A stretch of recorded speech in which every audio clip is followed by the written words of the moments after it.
Chapter 11. Now, who's the kid here? All right, you stubborn little condenser. Let's see if you can handle this.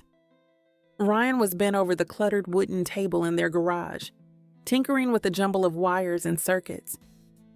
She carefully soldered a wire, her tongue poking out in concentration. Ha! Gotcha. Now let's amp up the voltage and see what you're truly made of.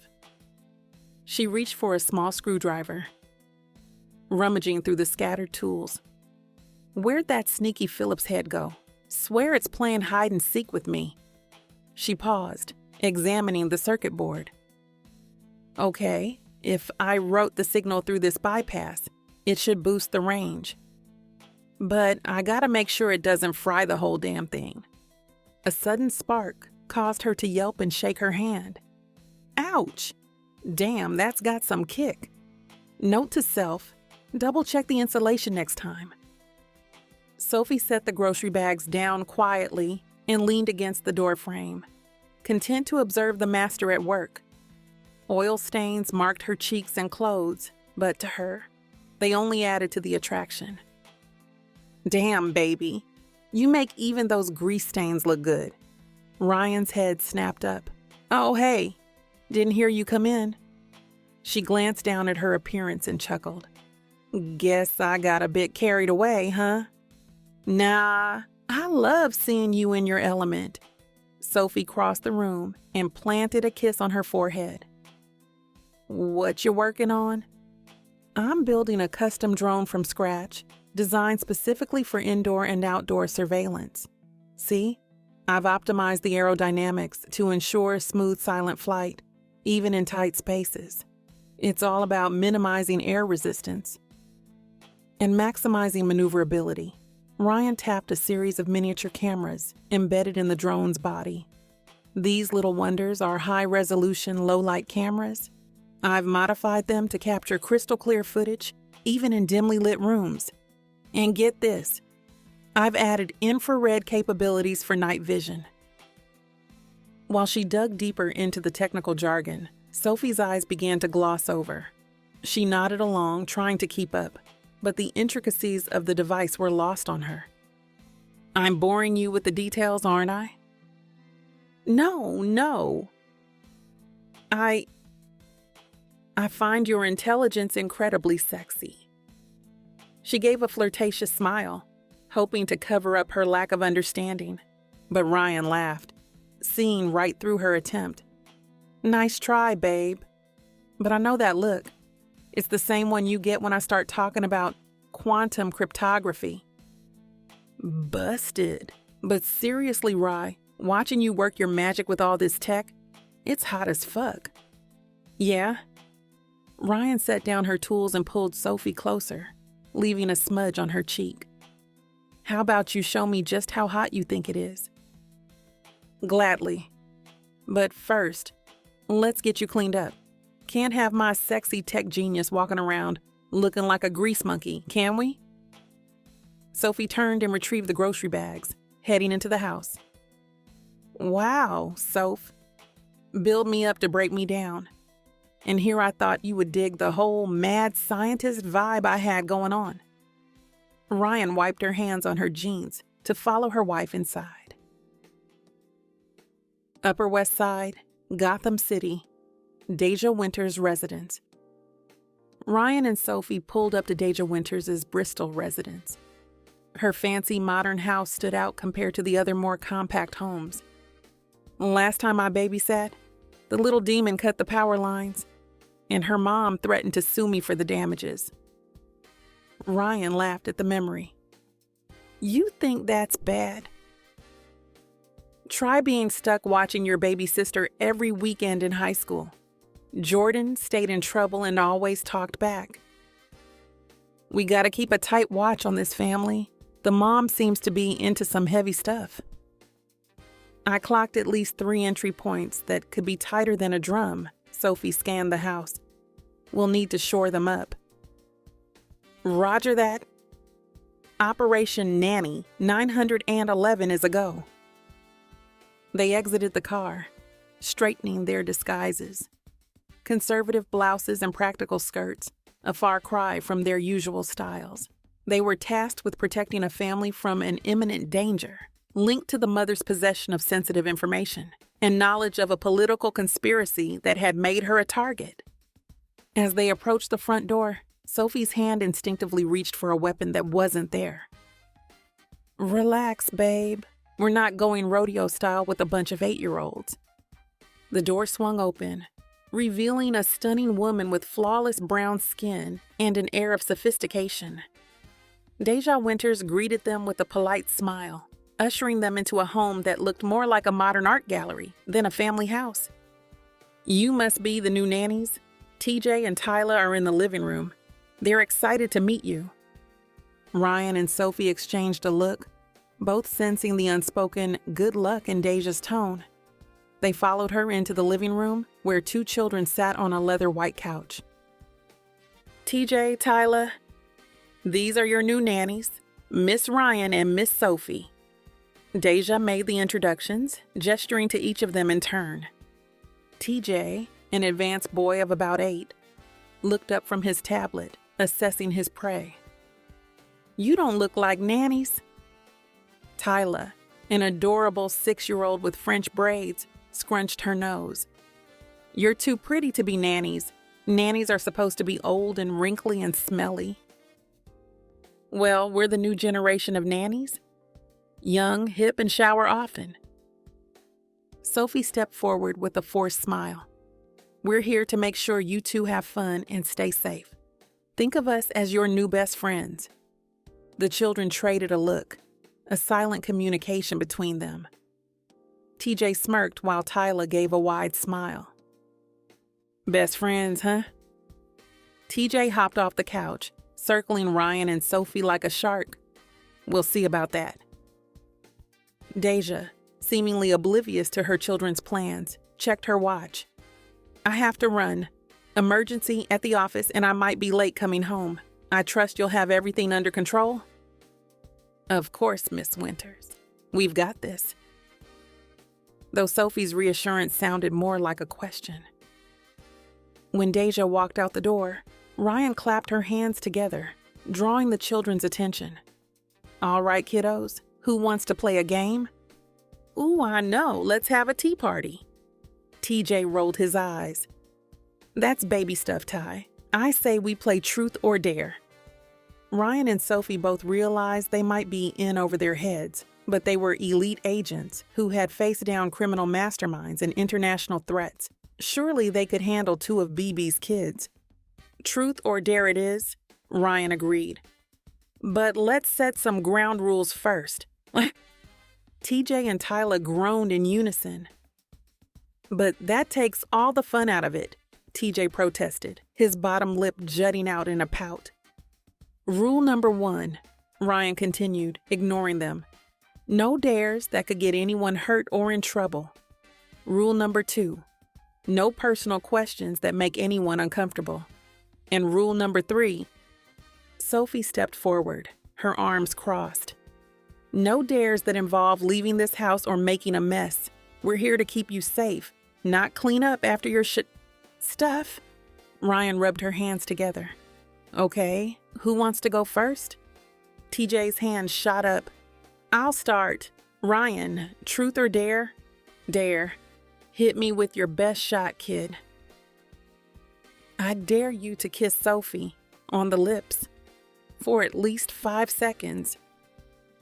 Okay, this game is over. How about we find something else to do? What do? Watch the Bravo channel all day or something? Sophie interjected. Ryan chuckled to herself at her wife's comment. She knew damn well they both stayed glued to that channel too, when they were not working. I thought you said you were cool nannies, TJ taunted, his grin turning sly. What's the matter? Afraid of a little kiss?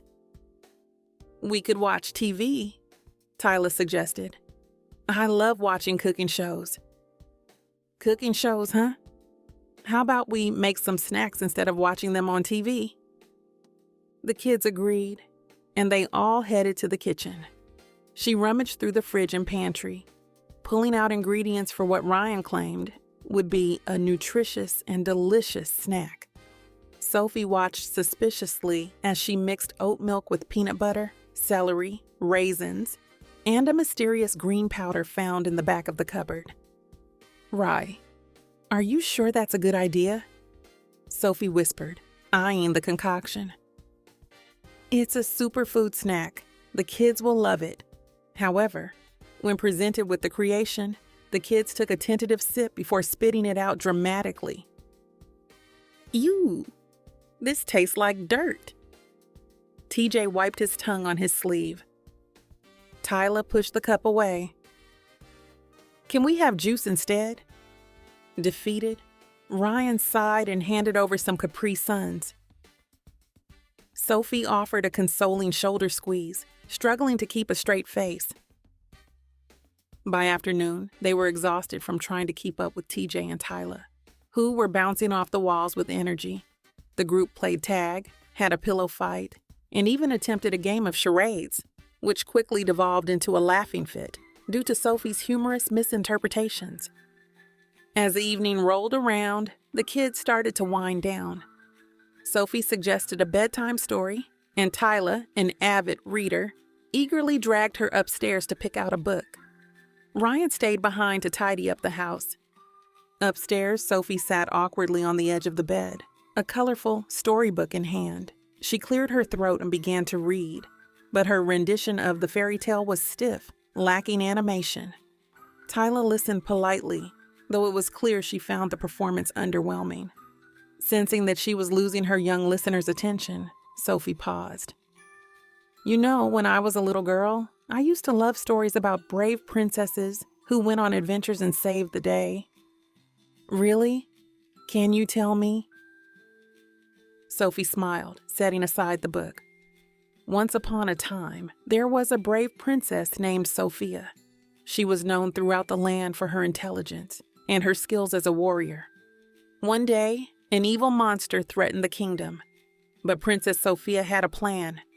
She continued a tale of a princess who used her wits and her training through obstacles to outsmart monsters and ultimately save the day. "I want to be like her when I grow up." "You know what? I bet you will be. Now get some sleep, and maybe tomorrow I'll teach you some of the princess's secret techniques." Tyla snuggled down under her covers. "Good night, Miss Sophie. You're the best nanny ever." Downstairs, Ryan was having a similar breakthrough with TJ. They were playing a game of I Spy, but she had added a twist. "I spy with my little eye," something that could be used as a hiding spot. "The curtains?" He guessed. "Good one.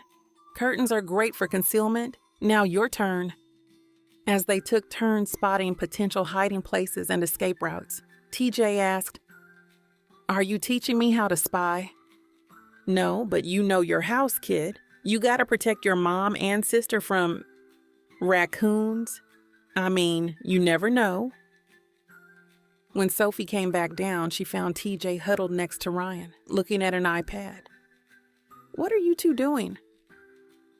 "Miss Ryan is teaching me how to get unlimited Robux without paying for it. She said I can borrow them from all of my friends' accounts." Ryan lifted her head with a sheepish, adorable look. All Sophie could do was shake her head. "Really, Rye?" "Hey, it's a valuable life skill." Sophie turned to the little boy. "TJ, it's getting late. Isn't it time for bed?" "Man," he smacked his lips, "you're not the cool nanny I see." "Ouch, kid, that hurts." But her pretended insult melted away when TJ hopped off the couch and gave Ryan a big hug. "Thanks, Miss Ryan. You're the best." "Anytime, buddy. Now go get some sleep. We'll see you in the morning." When TJ headed upstairs, Sophie plopped down next to Ryan on the couch. "So we're corrupting the youth now, huh?" "Hey, they gotta learn sometime. Might as well be from the best." Sophie reached out, holding Ryan's face in her hands. "What am I going to do with you?" "Love me, I hope." She leaned in, pulling the other woman's bottom lip into her mouth and kissing her fully. When they parted, she rested her forehead against Ryan's. Always. And they took a moment to catch their breath after the storm of activities with TJ and Tyla. Sophie leaned back, her arm draped across Ryan's back. So what do you think of this whole setup? Part of me wants to believe these kids are living a normal life, but I don't know. Something seems off. I wouldn't know. I didn't exactly have a typical childhood. Sophie's demeanor gentled and she gathered Ryan into her arm. Do you want to talk about it? Ryan was quiet for a moment, her eyes far away. Growing up in the system, I was always the new kid, the outsider. With an attentive ear, Sophie's thumb traced calming patterns on Ryan's shoulder, letting her know it was a safe space to open up. Your birth mom? She began cautiously. Do you know anything about her? The only thing I got is that she was a strung-out fiend who dropped me off at the hospital like hot garbage. Didn't want no part of raising a kid, I guess. You never know. She might have had her reasons. Maybe she wanted to give you a better life. I doubt it. I used to wonder, what it would have been like to have a real family. Brothers, sisters, the whole deal. But that's merely a fantasy. Ain't no use crying over what you can't have. My reality was foster homes and social workers. Ryan. Sophie's heart broke at the bitterness and longing in Ryan's words. She wished she could go back in time and give that lonely little girl the love and stability she deserved. It's fine, Soph. I made peace with it a long time ago, especially when Cora took me in. She was the first person who ever made me feel like I belonged somewhere, like I mattered. From everything you've told me about her, she sounds amazing. She was. She saw how smart I was when everyone used to call me dumb. She was the one who bought me my first computer. But then I started to get into all types of shit. I started teaching myself how to code and how to break into stuff I had no business in. At first, it was only a game, a way to prove I was smarter than everyone else. It landed me scholarships and opportunities I couldn't dream of. But I fucked it up. She sighed. In college, I met Angelique. She was older and more experienced. She showed me how to use my skills for money. It was exhilarating at first, the rush of breaking the rules and outsmarting the authorities. But it got out of control, especially when my mama passed. I got in too deep, and when things went south, you know the rest. I'm so sorry, baby. I can't imagine how hard that must have been. It was a wake-up call. I didn't expect Black Bat to come get me out, but they did. They saw something in me, and I'm so glad they did. I can't imagine my life without you, Sophie whispered, pressing a kiss to her forehead. Breaking the moment, a loud crash sounded from upstairs, followed by a squeal of laughter. They were already on their feet, racing up the stairs, ready to tackle whatever mischief TJ and Tyla had gotten into. After finally getting the kids settled into bed, they made their way back downstairs. And as they reached the bottom step, Sophie's phone jingled with a text message. It's from Deja. She says she'll be home in about an hour. Okay, time to get back to business. We need to make sure the house is secure before she gets back. They moved into the living room, where Ryan pulled out a compact case from her bag. Inside was her state-of-the-art surveillance drone that she just built. This little beauty will give us eyes on the entire perimeter. If anyone tries to approach the house, we'll know about it. Sophie watched, impressed, as Ryan guided the drone out of an open window and into the night sky. On the tablet screen, a live feed from the drone's cameras showed a bird's-eye view of the property, every detail. I've got motion sensors on the doors and windows too. And the security system is linked directly to our phones. If anything trips the alarm, we'll be the first to... She trailed off. I'm doing it again, aren't I? Getting all caught up in the tech stuff? Sophie laughed, sliding her arms around Ryan's waist from behind and pressing a kiss to her neck. You're perfect, babe. Keep doing you. They stayed like that for a minute, watching the drone's feed on the tablet. In the quietness, Sophie could almost imagine they were simply a normal couple, enjoying a quiet moment together after a long day of parenting. But the illusion was ruined by a sudden movement on the screen. What is it? Not sure. Ryan zoomed in on the area in question. Could be nothing, but... The thermal imaging picked up a heat signature creeping closer to the house. Zoom in more. Ryan enhanced the image, revealing the intruder's true identity, a raccoon. Its masked face, enlightened by the thermal camera, busily explored the doorframe. Told TJ this might happen. Sophie blinked, her mind still reeling from the tense situation. Huh? Nothing, babe, Ryan responded, waving a hand.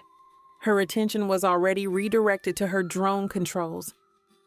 Watching her better half, Sophie always loved her ability to transition from a state of high alert to nonchalance at the drop of a dime. I got you now, TJ yelled, chasing the small drone zipping through the backyard. Ryan watched from the patio, wincing with a faux smile and hoping nothing went wrong. She had spent weeks perfecting the drone. It was her pride and joy, a symbol of her brilliance and dedication. Suddenly, TJ's hand whacked the drone, sending it spiraling to the ground, the sound of cracking plastic and shattering components through the yard. Her heart sank to her feet as she rushed over, her smile fading. TJ, what happened? The boy looked up at her, feeling guilty. I thought I caught it, but it broke. I'm sorry, Miss Ryan. She knelt down, picking up the pieces of her beloved creation. She forced a smile, masking the disappointment and frustration that welled up inside her. It's okay. Accidents happen. Just be more careful next time, all right? He nodded, his head hanging low. She smoothed her hand over his low-cut hair, trying to reassure him. Sophie appeared from the house, Tyla balanced on her hip. She took in the scene, Ryan holding the broken pieces of her drone, TJ looking shamefaced and apologetic. Hey, what's going on out here? She set the child down. He accidentally broke the drone. It's no big deal, though. I can make another one some other time. She tried to sound nonchalant, but Sophie knew her too well. She could see the hurt in her eyes, the way Ryan tried to downplay its significance. All right, kids, let's head inside for breakfast. Your tutor will be here soon, Sophie said, herding them towards the house. As they scampered off, she turned back to her wife, still clutching the broken pieces. Babe, leave it. I'll come to clean it up in a bit. No, it's okay. I got it. Ryan, I'm sorry, Sophie said softly, kneeling beside her. I know how much work you put into this. She shrugged, trying to appear unaffected. It's just a stupid machine. Sophie wrapped her arms around her, holding her close as she saw through the tough girl act. It's okay to be upset, you know. You don't have to hide that from me. A loud scream came from inside the house, and Sophie stepped back. Babe, let me finish this out here and you go see what they're up to. Ryan sighed, setting the broken pieces down on the patio table. With a dejected nod, she dragged inside, her shoulders slumped. As she disappeared into the house, Sophie heard her distant voice. Hey, Tyla, stop jumping on your brother's head. TJ, stop pulling her hair. She cracked a smirk and gathered the rest of the pieces, ready to toss them in the trash. But as she held the pieces over the bin, a thought struck her. Leaving advanced tech like this lying around was a risk they couldn't afford. After a quick glance around, she decided to tuck the broken drone into her bag, making a mental note to dispose of it properly later when they got home. The arrival of Mr. Scott, the family's longtime tutor, brought a welcome change to the energy. The elderly man greeted the Wilders with a warm smile. He engaged Ryan in a brief conversation, his wit and intelligence drawing a genuine smile from her. Mr. Scott eventually ushered the children into the makeshift classroom, which doubled as their playroom. Ryan and Sophie kept a watchful eye as the tutor began his lessons, but soon retreated downstairs to delve into the intel they had gathered on Deja. They pored over the documents, and Sophie's ears picked up on a faint noise coming from a side room. Assuming it was one of the kids on a study break, she excused herself and went to investigate. But as she approached the room, she noticed Mr. Scott acting suspiciously. She watched as he slipped into Deja's office, his movements shaky and hurried. She crept closer, straining to hear what was happening inside. She caught snippets of a cryptic phone conversation. "Yes, I understand. The files will be delivered tonight. No one suspects a thing. I'll make sure of it." Mr. Scott, the seemingly harmless tutor, was involved in something far more ominous than teaching math. She heard movement from inside the office, indicating that he was about to leave, so she quickly retreated, making her way back to Ryan with a sense of urgency. "We have a problem," she whispered. "It's Mr. Scott. I caught him snooping in Deja's office, looking through her stuff, and he was on the phone with someone, talking about delivering files tonight." Ryan's mind was already working to piece together the puzzle. "What do you think he's up to?" "I don't know, but it can't be good. We need to investigate, but we can't blow our cover." "Okay, here's what we'll do. You keep an eye on Mr. Scott and see if you can gather any more information. I'll work on finding out what files he's after and why." With a plan in place, Ryan and Sophie returned to their respective tasks, their focus sharper than ever. They knew that the stakes had been raised and that Deja and her children's safety rested on their shoulders. Ryan searched through the kitchen drawers. "Yo, Soph, you think we can make a listening device out of this junk?" "Depends on what you find. We might be able to rig something up with a few household items." "Bet." Ryan held up a handful of rubber bands, paper clips, and a discarded cell phone. "I'ma MacGyver this shit." During a brief break in the tutoring session, Sophie seized the opportunity to enlist TJ and Tyla's help. They came down to the kitchen and raided the fridge for snacks. "Hey, kids, want to play a game?" "What kind of game?" "It's called Spy Kids." She crouched down to Tyla's level. "You two are going to be our secret agents, helping us gather information on the bad guys." TJ now was interested. "Secret agents? With gadgets and everything?" "Maybe. But remember, this is top secret. You can't tell anyone, not even your mom, okay?" They nodded, ready to get this spy stuff started. "All right, mini spies, here's your first mission." Ryan came over with a makeshift listening device in hand. She handed the device to TJ. "I need you to sneak this into Mr. Scott's bag. Think you can handle it?" "I got it, Miss Ryan." When the children darted off to complete their mission, Sophie turned to Ryan with a serious look. "We need to be careful. If Mr. Scott catches on..." "Relax, babe. Those kids are natural-born spies. Plus, we'll be monitoring them the whole time. Nothing gonna happen on our watch."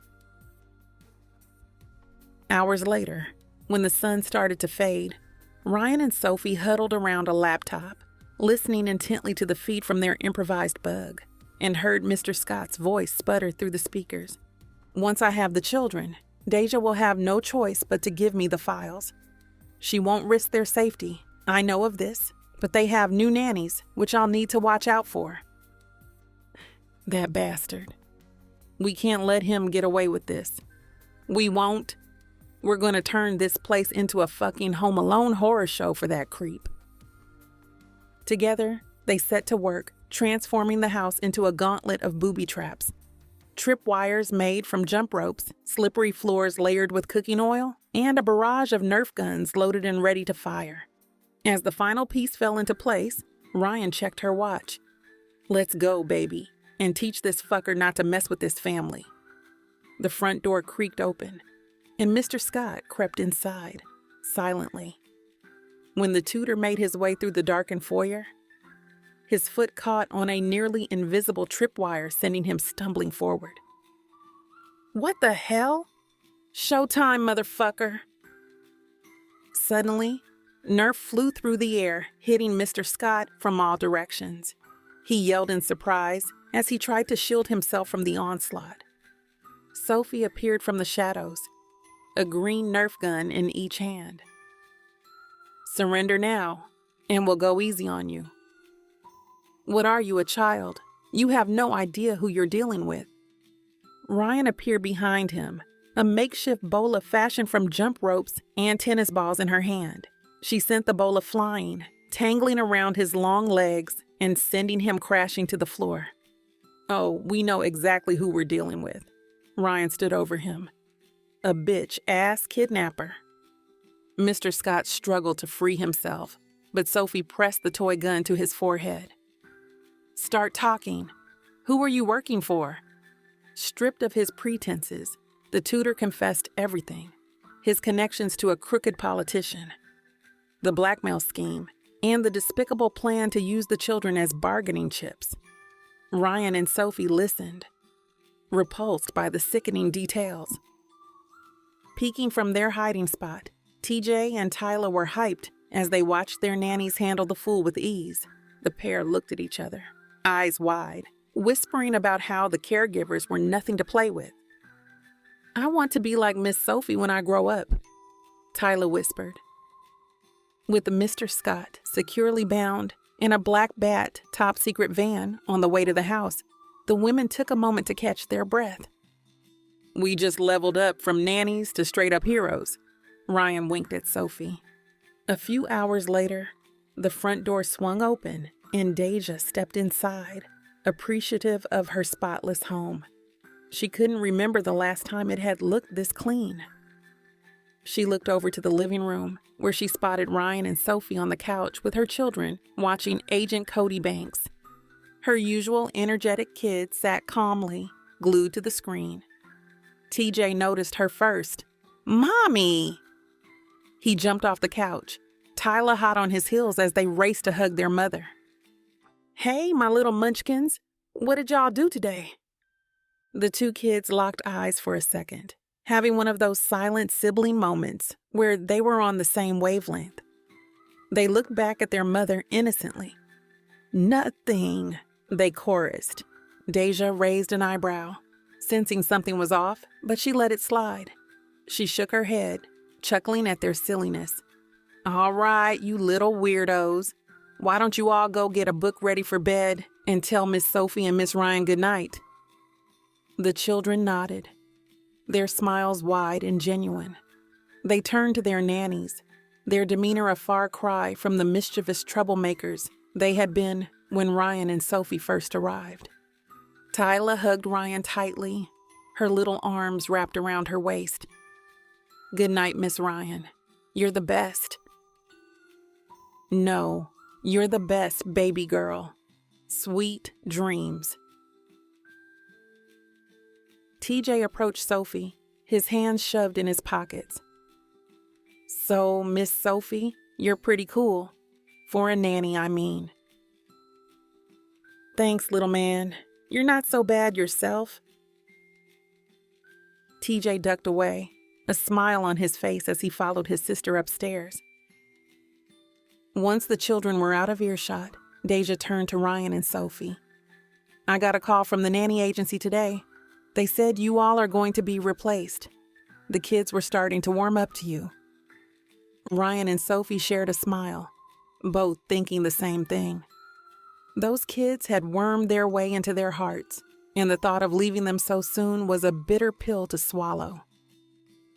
"We wish we could stay longer too," Ryan said. "But we understand how these things go.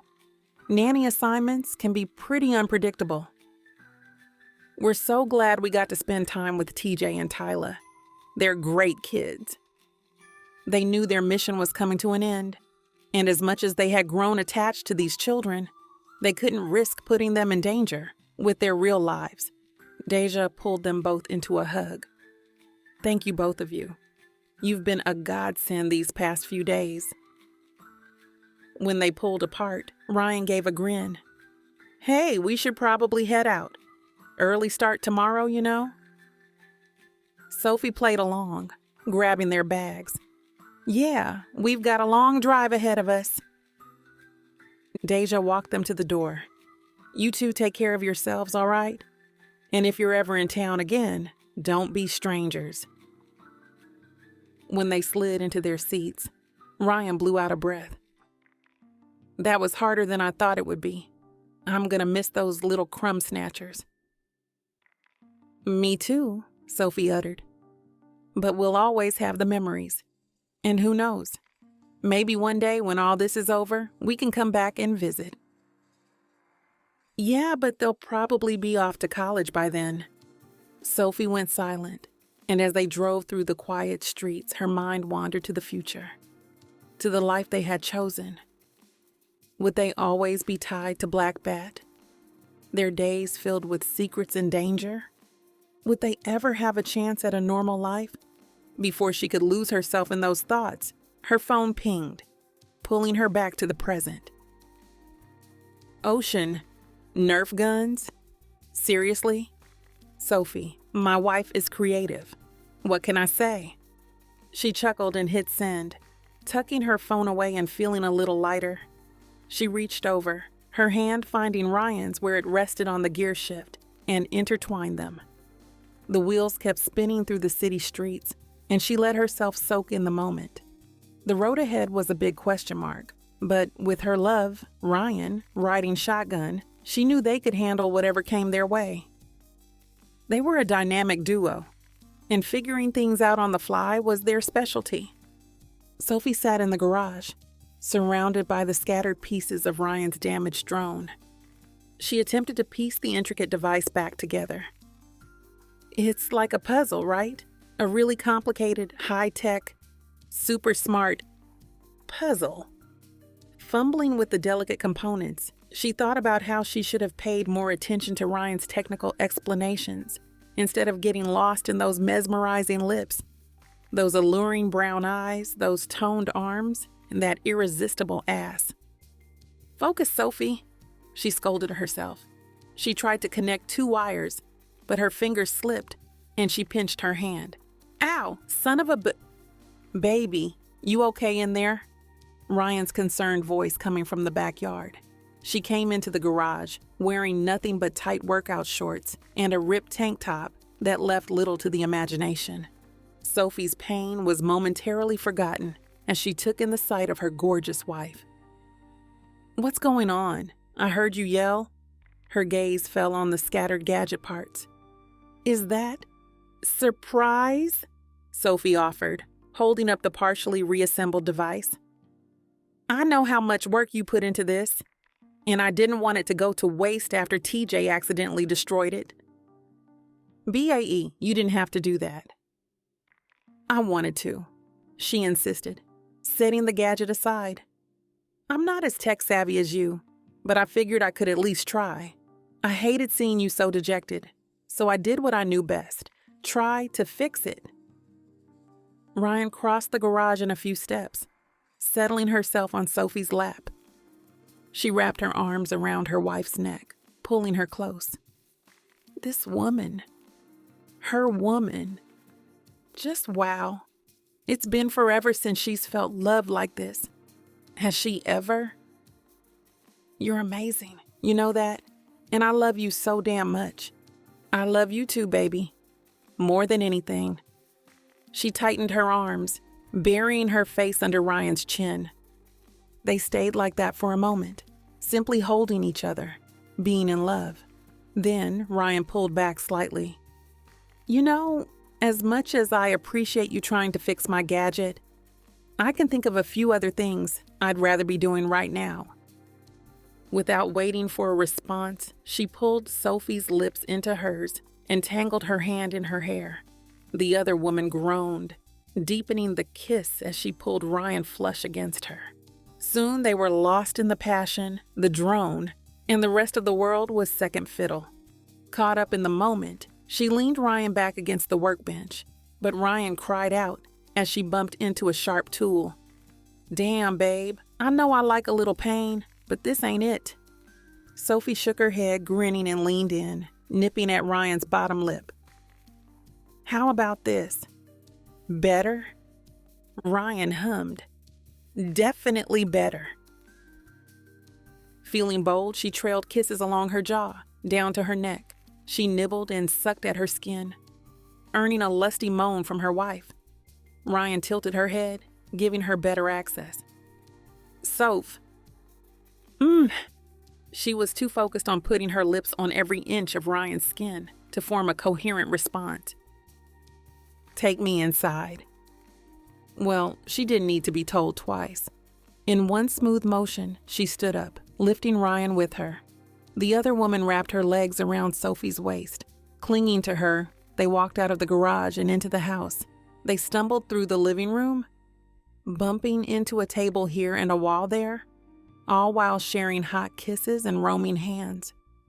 She lowered Ryan onto the first soft surface she could find, the shag gray rug next to Oscar's tank, and crawled on top of her. Their bodies fit perfectly together, like a screw in a hole.